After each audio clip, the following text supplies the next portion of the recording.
Hello, everybody, and welcome to Inspire Me Forward, and welcome to episode 10.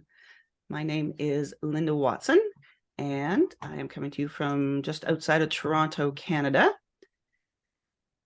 And our guest today is Leigh Hodgins. So, Leigh, I'm going to let you do just a short introduction on yourself, and then we'll come back more for the meat and potatoes. Okay, thanks, Linda, and thank you for having me on your podcast. This is really interesting and exciting. So my name is Leigh Hodgins, as Linda said, and I live in East Maple Ridge, which is just outside of Vancouver in British Columbia, Canada.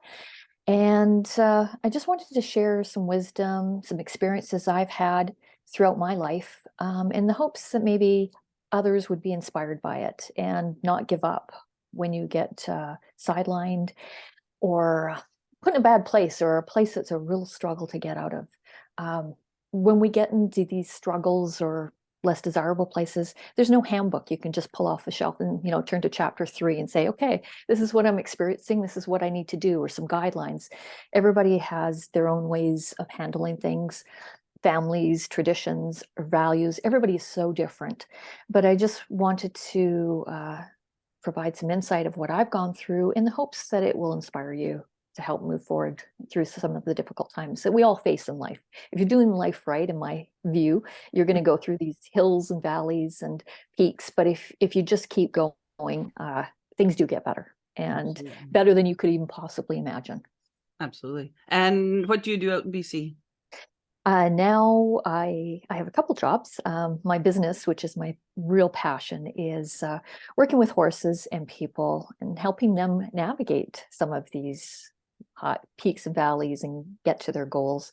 And through my horse work as a field facilitator, and I'm also instructor of meditation, Ayurveda, and a well-being coach. So it sort of encompasses the whole life package. And then I also have a part-time corporate job, which is my former passion, and I work with a family company whose values align. We have some really great companies, great people, and it's so much fun to go to work. So I'm sort of playing both sides of the brain there. Wow. That's not too many people can say it's so much fun to go to work. Yeah. Love that. That's awesome. That's enough right there. Oh, that's awesome. Thank you so much for that short introduction. And we'll get into a little more in a minute. I did want to start with just a little bit, and I think you had sort of said that, in your written introduction, you had said something about that a big leap of faith leads to other opportunities, and that really got me thinking about, is a leap of faith like a portal? Does it, the muscle it takes to do that, do we just get better and better at being open to opportunities, or do we open the door to more opportunities as they come along? Does that synchronicity start to build, that we see that? But yeah, it just really got me thinking when you wrote that leap of faith. And I know as I'm going through one right now, and it's more and more, it builds and it builds, and it's beautiful. But if I hadn't done that step and stayed sort of closed to it all, it wouldn't have, I don't believe those would have come to me. And, you and I talked before we started here about learning to receive. And I think part of a leap of faith is the learning to receive. And, Absolutely. And that's, I think, so many little pieces of leaps of faith that as we go on in these interviews, we're on number 10 now, but each time we're like, oh yeah, there's a piece, there's an important part of it, there's another important part. So yeah. And you've hit on something, Linda, because with my life when I grew up, I had a great childhood, just a very average, normal childhood. But there wasn't a lot of change in that childhood. And because my parents both traveled, my mom immigrated from London, my dad traveled all across Canada, they felt very unsettled by this. So when they started their family, said, that's it, we're going to have stability in our family, we're going to stay in the same place. So they have the same friends, they're familiar with everything, not realizing it actually causes other problems. Like I couldn't roll with change. If anything came up, it's like, oh, it's the worst thing ever. So for me, staying, and part of my parents' values is like, you don't quit things, you stick it out, you work hard, and then you'll be rewarded, which are great values. But it was all about the black and white, and there was no gray. I had to acquire the gray later on in my life, just before I went gray. So that was a problem. So that first leap of faith is quitting and leaving a marriage. I never thought it would ever happen to me. I mean, because you don't do that. You just work hard to get through it. But going through that one leap of faith, leaving that first job, leaving that first long-term relationship, after that, there was always a little voice in the back of my head said, if something wasn't right, it's like, that's not for you. Don't wait it out too long. So I just got very efficient. It's like, okay, I've given it some time. It's obviously not going to work out the way I want it to. I just need to move on. And once you do that, everything becomes easier. And it's not to say that you go around quitting or leaving things that you haven't worked at. I mean, I always begin with an end in mind and making sure there's no regret ever. And sometimes you can change things. If things don't work out, you can go back and change them. It's not the end of the world. So yeah, definitely. If things aren't working out, I do give it my all. And if that doesn't work, I know to move on. It's better for everybody involved. And it's interesting you say that, because I don't know if it's a generational thing, because I know my mother always used to say, give it some time. Yeah. And we would put like a time, like give it 2 weeks, give it a month, 6 months, whatever it was, but she'd give it a time frame. Yeah. And then revisit it at that. So I wonder if that's a generational. I think so, right? And I mean, because they grew up in turbulent times in the 30s, it wasn't easy. So yeah, well, great wisdom from that generation, for sure. Absolutely. For sure. So I'm going to hand the floor over to you now and let you talk us and share with us your leaps of faith, and then we can come back together, and I got some more questions for you. Okay, perfect. Thank you, Linda. So 13 years ago, after a lot of time, I decided to leave my long-term marriage. And it was not an easy decision, and it still hurt. I mean, even when you make decisions, things are still going to hurt. Things are still going to be difficult. But I feel now, looking back, it was definitely the right decision for me. And I've learned so much about myself. And I think that's where the self-awareness piece comes in, because for me, I spent a lot of time focused on everybody else and doing things for everyone else and not including myself in that process. I was so unself-aware. Even though as a child I was very intuitive, and I was pushed in a lot of ways because you have to be a productive member of society. And I remember my mom having an interview with my grade 1 teacher, and she said, how's Leigh doing? And she says, well, she's really quiet and she's no problem at all. But she spends a lot of time daydreaming. And my mom's response to that was, you got to get on her. I mean, she can't daydream her way through school. And well, we're not supposed to pressure the kids and stuff. And now going back to that conversation became very clear in my mind even now, because I do need the space and time to focus on what I'm doing next. Decisions aren't always made at rapid fire space, and you just really do need to take the time. It doesn't matter what you're doing, if you're in a corporate job, a sales job, or whatever aspect of your life, you do need that time to space, to reflect, to sleep on decisions before you actually make them. So that was sort of a key piece of me coming back to where I feel I'm supposed to be now. And I've got the luxury of having that time. There's still so many things in my day that, even though I'm sort of semi-retired and have 2 jobs, I still don't feel like I've got all the time in the world.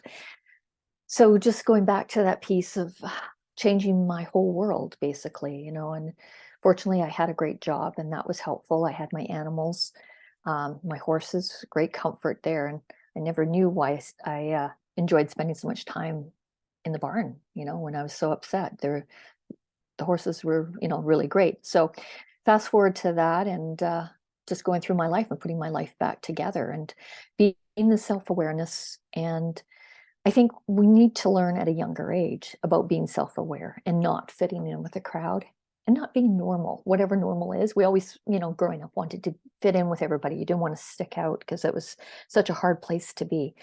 But traveling alone is one of the things I learned about is when I was on my own is I go on holidays. I go to Mexico, I went to Cuba, I went to Italy, and met some fabulous people traveling and learned so much about myself and what I liked and what I didn't like.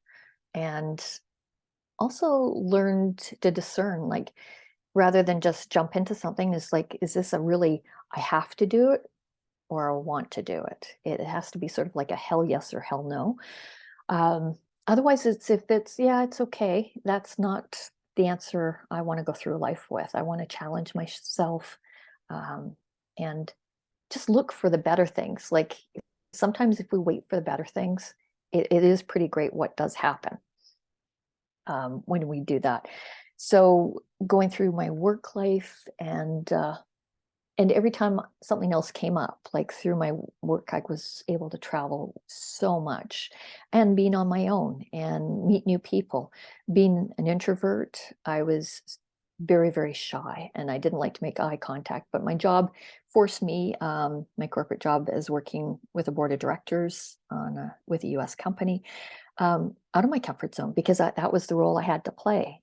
And I got very good at it because I know what I had to do in my downtime to recover from that. But to actually put myself out there and not be bothered by what people thought. I mean, there was, just doing the right thing. And yeah, people were very receptive to that. And that was nice. That felt good because my whole life I felt anytime somebody asked me a question, I turn red, I get embarrassed. I didn't want to talk to anybody new because it's such a painful experience. So having to learn that in my 40s was great. Better to learn it in my 40s than not learn it at all. So um, it really served me well as I got through my life and stuff. And uh, um, around with that is like learning boundaries as well and processing emotions, like all the stuff when your life actually falls apart or you're feeling like it's falling apart. Um, Things you don't even think about, like boundaries when somebody wants you to do something because it'll be good for you. And you actually having the wherewithal to say, no, it's not what I feel like. I remember there was a year after I was downsized in 2015 after 16 years.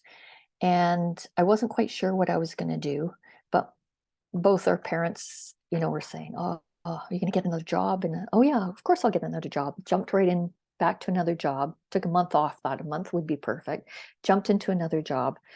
Um, and it wasn't the right thing for me. The timing wasn't right. And my parents weren't well. So after about a year of that, my dad had passed away in that time, and my mom had gotten really ill. So I once again just quit my job, not even thinking about what was going to happen financially or anything else. I just knew that I had to sort of really distress my life and have as little things going on in my life as possible. So I took a year off and helped my mom pack up the house after 55 years. And that was a painful process because, as you know, if anybody's gone through that experience, every time you open a drawer, there's all these memories float out. And some days, if I can just get one drawer done, without crying, it would be a good day. So, and taking time for myself, I probably sleep 12 or 14 hours, no alarm clocks, no agenda, just looking after myself, holding myself together because my animals depended on me. And if I wasn't there for them, who would be? So, that's taking the time and looking back and people, I had some close friends that would always say, hey, we're down here at the pub. Do you want to come join us? And it's 7:30 at night. It's like, sorry, I'm already in bed. It's like being burnt out times three, just emotionally, physically. I didn't have the wherewithal or the energy to do anything else. So I just had to go and how I was feeling. And that was uh, that was pretty telling, And then after I got my mom settled, I was trying to figure out what am I going to do with my life, and things had called to me. So I had taken some training to become a field facilitator. And then I got curious about my health and the connection with mind, body, and spirit and how I was feeling physically, mentally, spiritually, emotionally, how was I going to get myself back together to a whole place where I could live a really great life? Because we don't often get this chance to hit the reset button. Sometimes things happen naturally, and I feel like there's no coincidences. Everything happens for a reason. So just on my own learnings, um, feeling better physically, mentally, and how to get along in life and how to navigate difficult relationships as my life was falling apart. I'd lose friends, I'd lose family members, or members who wouldn't talk to me or would judge me based on my decisions because they felt it was the wrong thing to do. But in that process of learning how to become more self-aware, physically feeling better, emotionally feeling better, um, I had on a lot of different modalities, a lot of things that brought me comfort. And reading has always been one of my places to go to because you learn so much about something else that you wouldn't normally experience. So I read a lot. And in my corporate life in the early 2000s, I was diagnosed with two kinds of cancers. And at the time, I didn't realize there was actually a correlation I now see with the cancers and how he was feeling about my life at the time. So that was sort of a precursor. And I started to read all kinds of books. I went to a naturopath who referred me to a great psychologist who, it just one thing led to another. So I read a lot of Dr. Gabor Mate's books, like When the Body Says No was the first one. And it really drove home for me because he saw with his clients, because he'd ask about their lifestyle and what are you experiencing? What are you going through? And he drew a correlation between their life and what they're going through and their cancer. So my dad's family had, a terrible thing happen in their life where they lost their mother quite early in life. And it was a tragic circumstance, but it affected them mentally and in the end physically throughout their whole life. So going through this, experiencing it myself, seeing my dad and hearing about his story, more later in life, this is not something they shared because in the 50s it was such a terrible thing, nobody talked about it. So I was curious on how I could change my life, feel better, and how I could help others as well. There's so many different things out there, but nobody, when you're going through something like that, nobody can be there for you and give you all the answers. You have to look for them for yourself. So that sort of became my life's passion, is how I would help others feel better in their life based on what I've been through. And, it's being your own advocate as well. Is it's up to you. There's not going to be one person that's going to help you. There's going to be many suggestions of what you can do, but it's what resonates for you. And, it's one thing like when we go through the school system where we were taught all one way. And if we didn't fit into that learning aspect of the way it's being taught and you couldn't learn, you were the odd person out. So your family would either have to help you or you'd have to struggle. And a lot of time there's a failure involved because if you've got, for example, dyslexia in the 60s and 70s, they didn't know a lot about it. And it was tough. My sister had dyslexia and trying to navigate that and learn to read and learning her phonetics and stuff like that was really, really challenging. And if you didn't have the right support around you, you'd easily fall out, right? And be cast aside. And how do you expect to go through life if you can't read because nobody's taken the time to spend with you?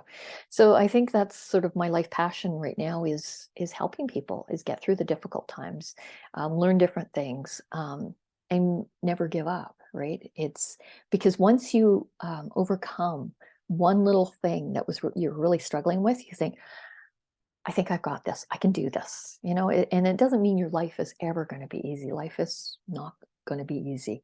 But, when you hit those magic moments where you've overcome something, it really energizes you to take you to the next level and continue to learn.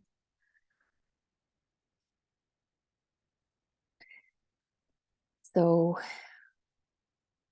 oh, you're on mute, Linda. I usually don't put myself off mute. Sorry about that. You said so much here. There's so much wisdom in all of this. And what I And doing 10 of these now, I see similarities, and you've touched on a few of them. Mhm. You touched on your daydreaming. And I'd like to speak to more about that. I have talked to other people that have gone back, and for me, when I spoke, it was my dancing when I was in grade, like, I don't know, kindergarten or grade one. I don't know when it was, but dancing with scarves, and I go back to that freedom. And Yeah. you spoke about you spoke about daydreaming. I'm wondering if that was a bit of a now that became sort of an anchor for you, and Mhm. that's something now that you anchor back to. Yeah, absolutely. Even just doing that little introduction that I did sitting in the field, I could have just laid down in the field and stared at the clouds. It was very much, I'm very much like that. As you can see, my background's all blue. I have this thing about blue.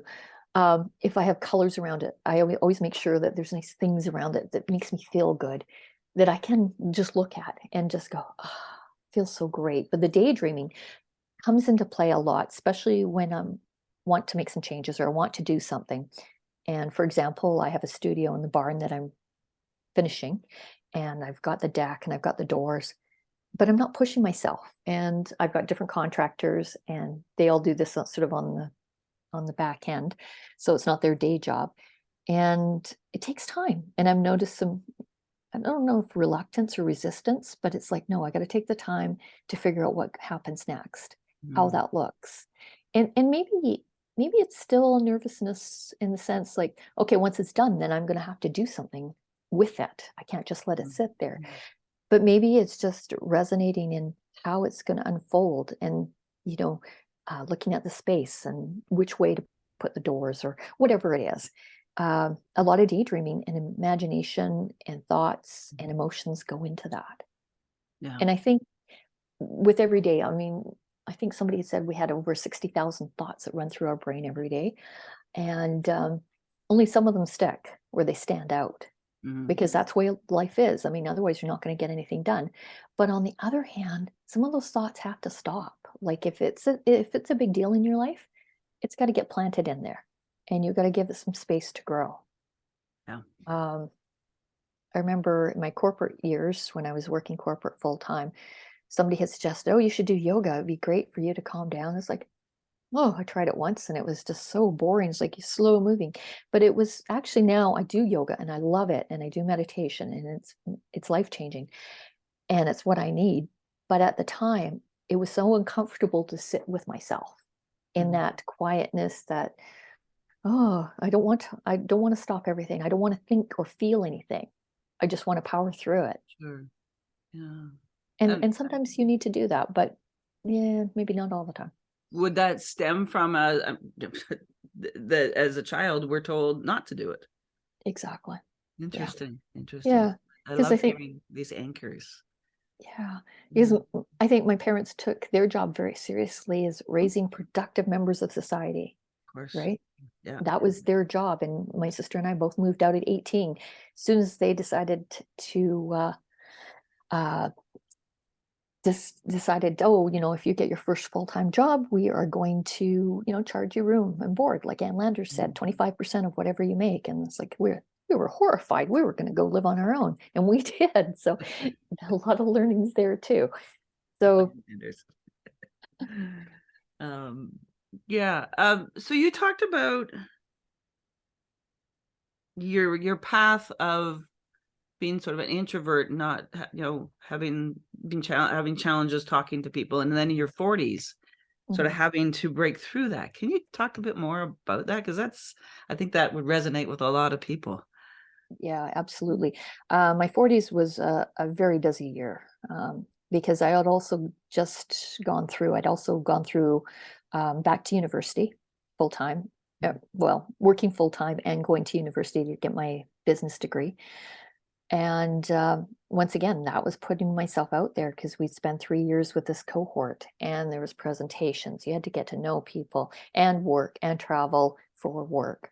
Mhm. And you couldn't just leave it to chance. I mean, there's book reports and papers and exams to study for. So I think with all of that is like, I just had to do certain things, right? And had to connect with people, because otherwise, if I didn't connect, I'm not going to get what I need to get through everything I was going through at the time.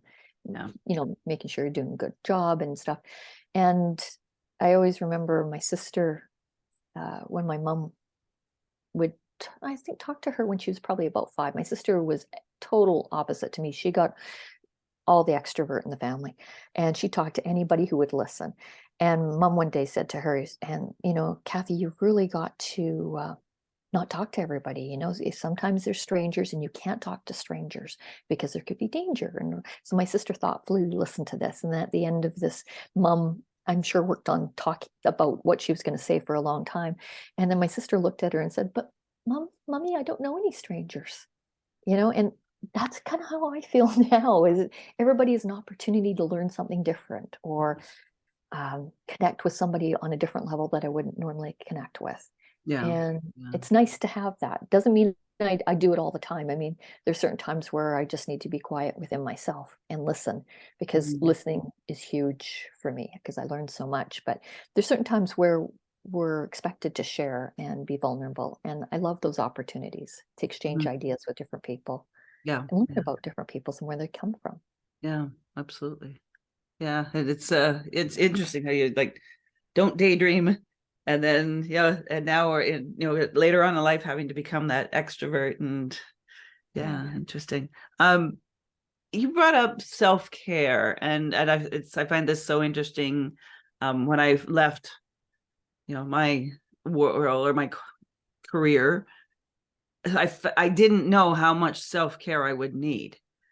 And you spoke of self-care and the sleeping and the healing. Can you speak to that more? Because I think it's so important that we talk about not a day at the spa, but that absolutely deep, like truly bone deep not. self-care. And getting yourself back to where you feel good, where you get out of bed in the morning. It doesn't matter what age you are, you feel energetic, you're excited about the day ahead. And I didn't have that for the longest time. And I think we take that for granted. There's that age, 20s, 30s, where you have to work hard, grind it, pay bills, get through stuff. But there's a certain point in your life where you've got to shift, and there's got to be some passions in your life to continue on. Because what's the point? If you're in a life where you don't feel that joy, the passion, that's a problem. That's not going to sustain you through a lot of things. Yeah. And so taking the self-care, sleeping is probably one of the best things. As I went through, and that's what really interested me with, I had a couple naturopaths as well that helped me work through different things. And I still have a naturopath that I see every month, no matter what, no matter how I'm feeling. It's preventative medicine, really. And it benefits all aspects of our mind, body, spirit. And it's what I'm really curious about. I think one of the biggest things that I did to make that shift is have rituals in my day, self-care rituals. So I get up at the same time every morning. I wake up, the alarm goes at 5. I get up, I do my meditation. I have some Ayurvedic rituals, and that's actually the basis of Ayurvedic medicine, is having these rituals in the morning and the evening. So you get your circadian rhythm back aligned with the seasons. You eat what's in season. And it's amazing how your body responds to that. And how you feel is, so when I'm doing my journal first thing in the morning, asking those journal questions and having my hot water and lemon, and then going out and feeding the animals and getting on with my day, getting the right light. And to a certain extent, I still have a scheduler, which I write down everything in. Sometimes I shift my schedule as and my rituals as we shift seasons. But in the spring, and I think everybody knows this intuitively, because when it gets hot, you don't feel like eating those pastas and those heavy foods. So you're more inclined to eat the salads or different foods or fruits in season. So that comes naturally, but to actually highlight that, and it's like, oh, that's why I felt like doing that, right? It's listening to our bodies and what we need. Yeah. Interesting. Yeah, there's so much in there, but like I say, I think that self-care is going to that core, the deep part of that, and really taking it to a level that most don't. Yeah. And Maybe not. I think most people don't feel comfortable with it Mhm. because it seems selfish, right? When we're growing up, oh, you're focusing on yourself. That's selfish behavior. Absolutely. Yeah, we're not allowed to. Yeah, absolutely. Yeah. Though, if you're not in a good place, and I think there was somebody had said to me a long time ago, if you're on a plane and the air mask comes down, you got to put an air mask on yourself first before you can help anybody else. So, using that analogy for life, if you're not in a good, healthy space, you can't help anybody else in your life. Yeah. Yeah. So that it's not selfish. I'm not going to 100%. die at the risk of helping somebody else. I mean, if that somebody feels that selfish, well, so be it. But I have a great life still left Yeah. Yeah. right now. Yeah. Well, and I can't help you if I'm not Mhm. at my best. So Exactly. I can't be in that space to help if I'm not there. So I'm going to look after that. Yeah. Interesting. Um, so how did you did that? You spoke a bit about the cancer, and I don't want to go heavy into that, but you were talking about it tied in with how you were feeling about your life at that same time. How did you how did you feel better then? You talked about your Ayurvedic, but how did you yeah, how did you help I yourself feel better? Yeah, and it was kind of funny because it came out of nowhere. And the diagnosis, I got both diagnoses within a week of each other. And when the one doctor phoned me about I had melanoma on my leg, and I thought, and he said melanoma, and I didn't really know a lot about cancer. There was cancer in our family and stuff, but and so I said, "Is that the good cancer or the bad cancer?" And he said, "No, this is the bad cancer. You're coming in tomorrow to get it removed." And I was like, "Oh, okay." And my parents were away traveling, and I just thought, "Okay, this is it. This is what needs to be done." And the one thing that sort of struck me at that time when he went into the severity, what it could be, fortunately they caught it early enough. I thought, okay, what's if I had a short life? What haven't I done? And the one thing was go to Italy. Mm, That was one thing that was, I have to see Italy before the end. And mhm, I didn't know when that was going to be, and everything worked out well. So that was sort of the planning point for me to go to Italy. And mm. when you have some moment of your life is put in perspective that it may not be as long as you hoped, it can't help but shift your thinking of Okay. what you should be doing or what Yeah. you want to do.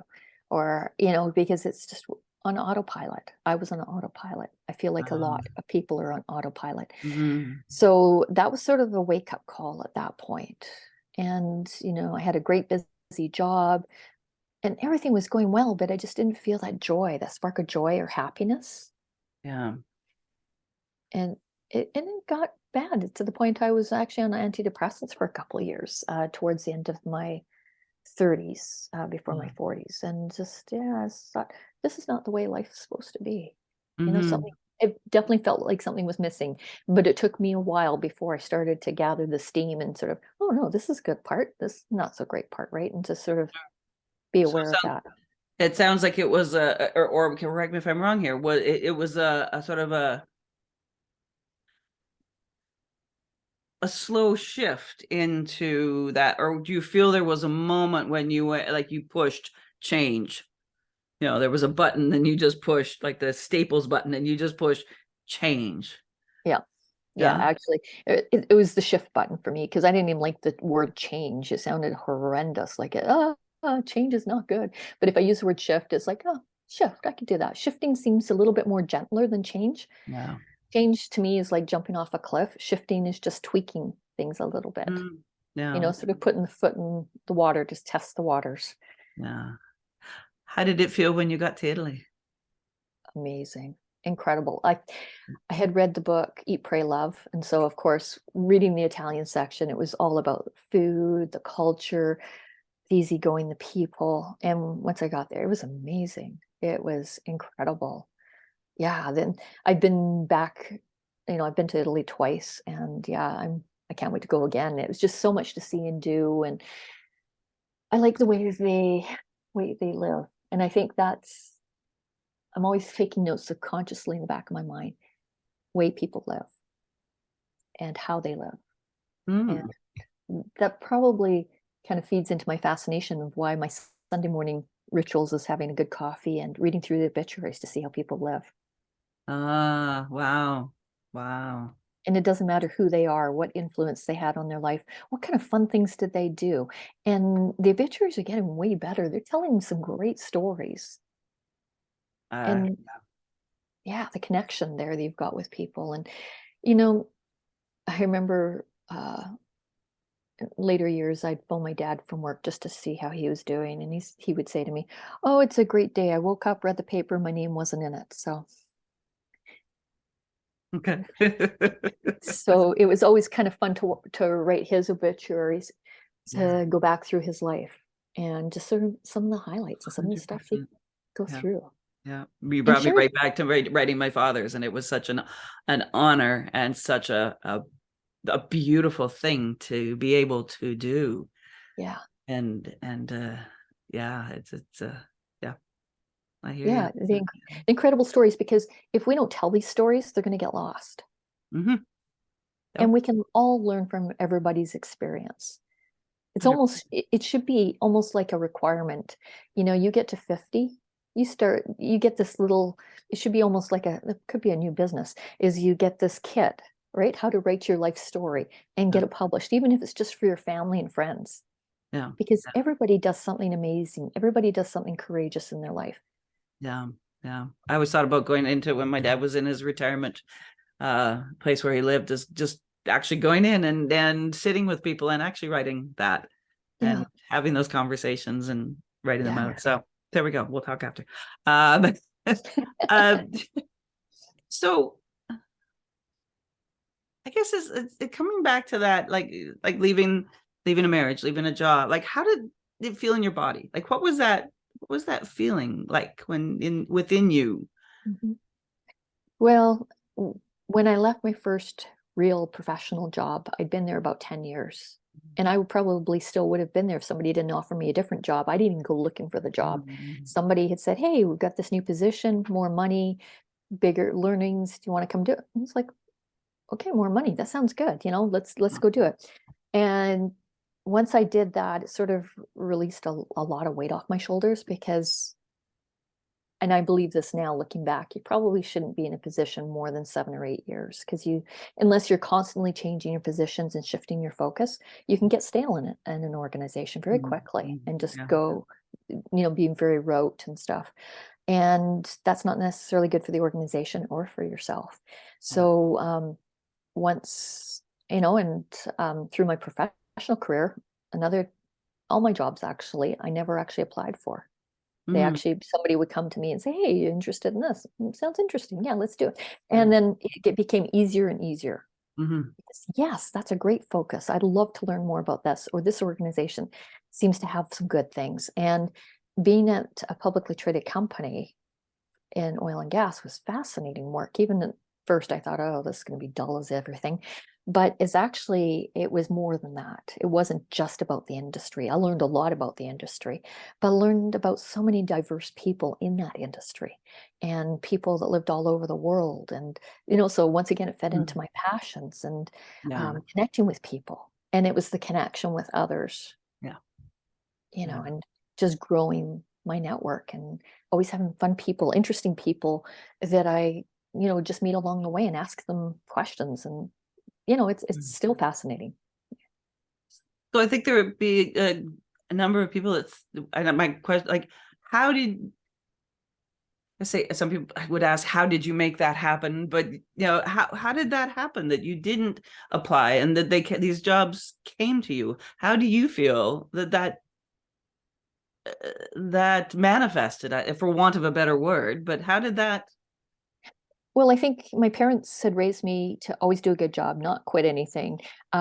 Work was everything, so do your absolute best. Yeah. And it was in the legal field, so that was right up my alleys, following the rules, and making sure everything was done perfectly. It took me a while to get there, though. It's really focusing in on what I was doing and doing a good job. So it was my network that helped, and I think doing good work helped as well. Yeah. Yeah. Was there something like an openness to it, like in you, like something within you there? yes, though all those others, but was there something in you that was like, I'm open to this, or Absolutely, absolutely. The more as I start to make shifts in my life and make, go from one to another, it's like, yeah, it's time to move on. It's time to open up a different part of me and see where that goes. Mhm, What's mhm. a worst case scenario? I'm getting paid more money to do a different job, but if I don't like it, well, I can always find something else. But I never had. It was sort of like almost like a risk mitigation. Being Oh, in legal, you always had, okay, if this happens, then we do this. If that happens, we'll do this. This is just part of it, but that seeps over to your personal life as well, I found. So it's sort of a backup plan. So I'm gonna take this leap, do some okay. shifting, and it's okay. If it doesn't work out, what's the worst can happen, right? What's the worst that can happen? Yeah, yeah, And for me, that was very comforting. Um, and I think my parents were helpful in that, and saying it's going to be okay. I mean, things will never be the same, and I know not everybody likes to hear that. It won't be okay in their mind because they've lost people or lost yeah. things in their lives. But at the end, it is going to be okay. It will never be Mhm. the same. But life is not that way. Same versus okay are different things. Yeah, yeah, Yeah. yeah, Right. So, but that gave me comfort. It's going to be okay. No matter what, it's going to be okay.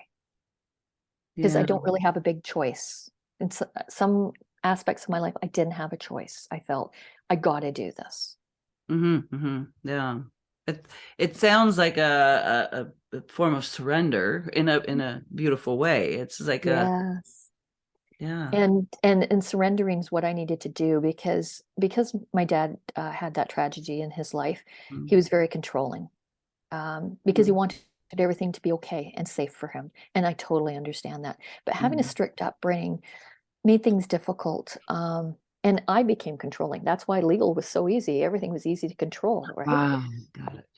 Yeah, And I probably wasn't an easy person to work with because of that. No, yeah. we got to do it this way because blah, blah, blah. Rather than now with the way I work is like, okay, this is the job. Do it with whatever way you feel is best. Mm, yeah, Is giving surrendering. And surrendering is very, very important. Nobody needs that level of control in any aspects of their life because it will cause you ill. yeah, I've been there. I've definitely been there. So it feels so much better to give up that control and just yeah, whatever happens sort of yeah. happens that way. It's interesting you say that. Yeah.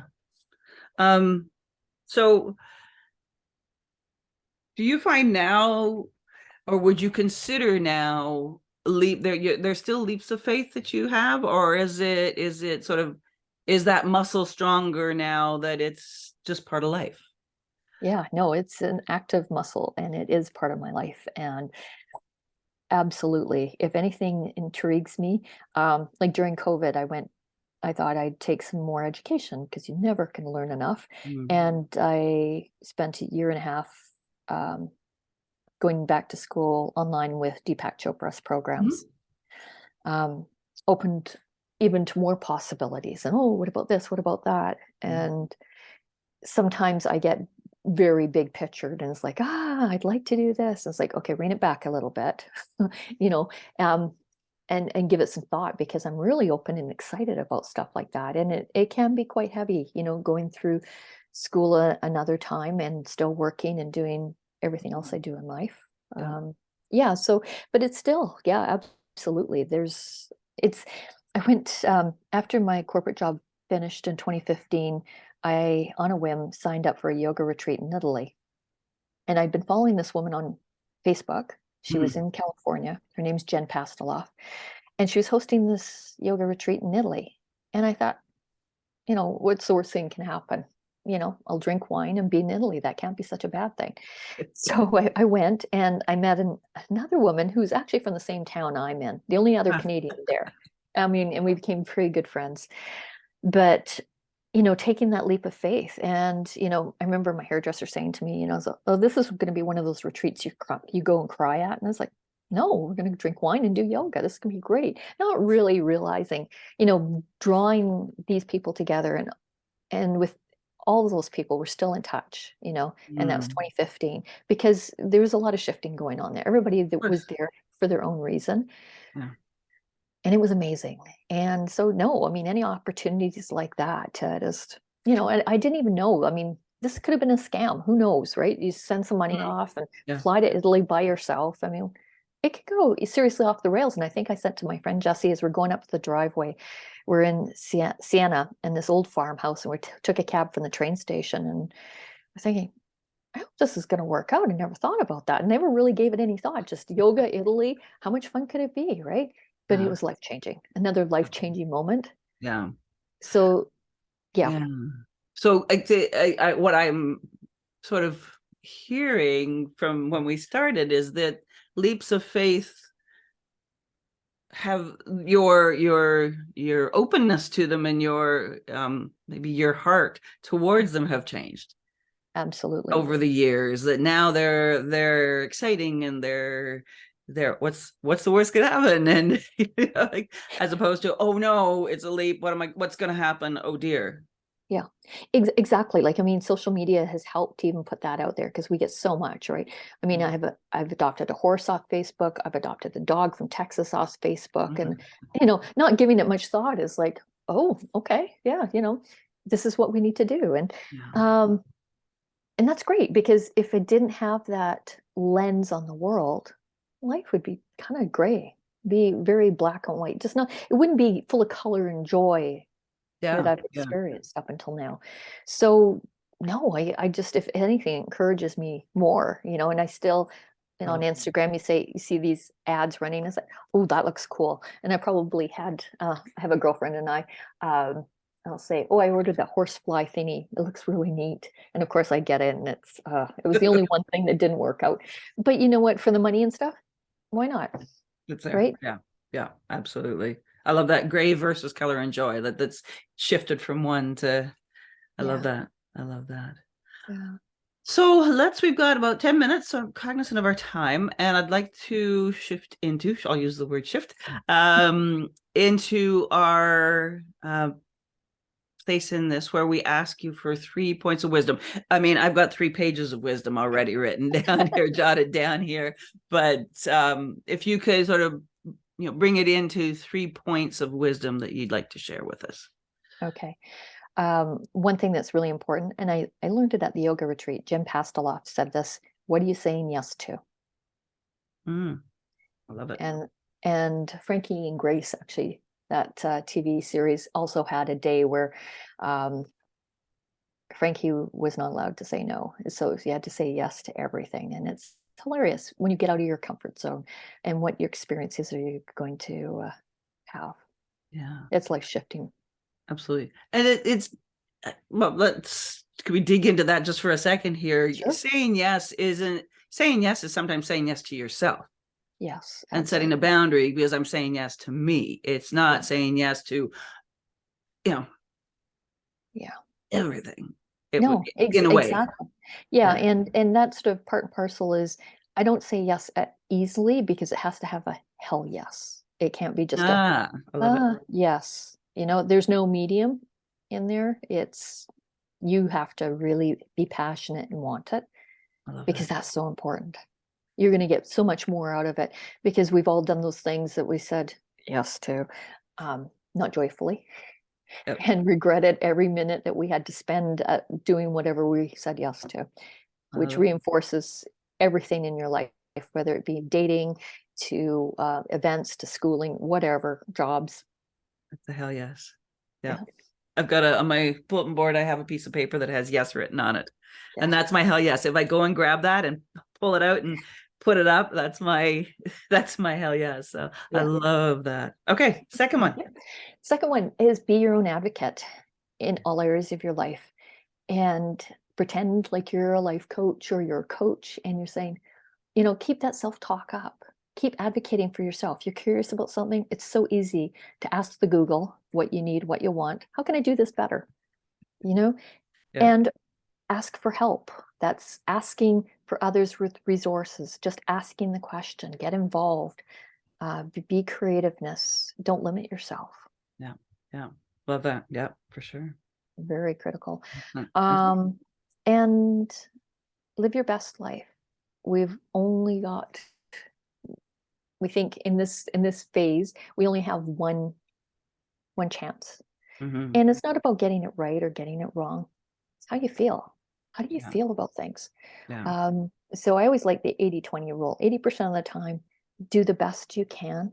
20% eat the chips, drink the wine, you know, have a nap in the middle of the afternoon, go for a ride at lunchtime and take a break from work, whatever it is. But live your best life. Don't sell yourself short. Um, don't be stuck in something that's not Mm. bringing you the joy. If you don't feel like, oh, butterflies and that joyful, unexpected Mm. feeling, maybe you need to ask yourself some questions. What could you Yeah. do better? Yep. Absolutely. Yeah. Yeah. I love it. Love it. Those are fantastic. Those are fantastic. I think, and can I add a fourth one in here of yours? Yes. And you said it earlier, is you have to do the work. Yeah. I love that. And Is that we ask others for advice and we expect them to sort of do it for us. And it's like, yeah. you have to do the work. And you said that earlier, and that's so. And it's because when people say that, I remember somebody saying that to me after my divorce. Well, now you can work on yourself. I was like, what's wrong with me? I'm fine. I got this. I know what I'm doing now. I made the hardest decision. I just need to move on now. Not really realizing what that meant.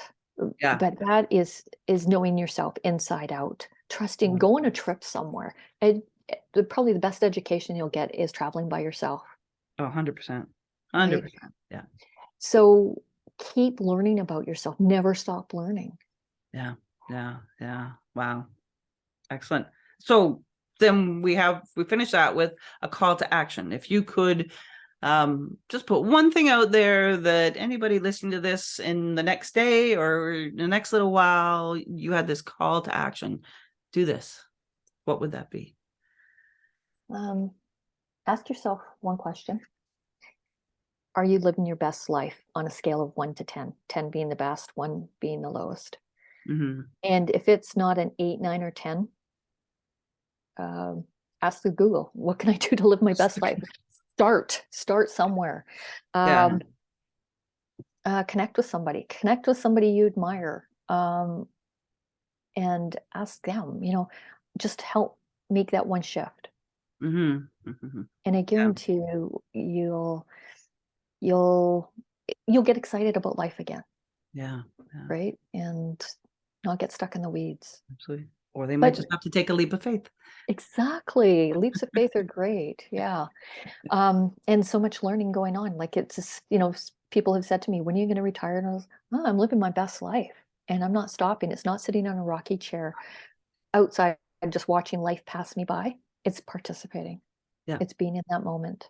Absolutely. Yeah. Retirement should be just taken out of the vocabulary. Yeah, it's really a shift of and finding your passion, living more passion, less have to do's, more want to do's. Mm-hmm. Mm-hmm. Yeah, and that shifts. It's interesting. I keep getting this vision of something of my father's. It was a sketchbook of my father's later in life, like well into his 80s, if not early 90s.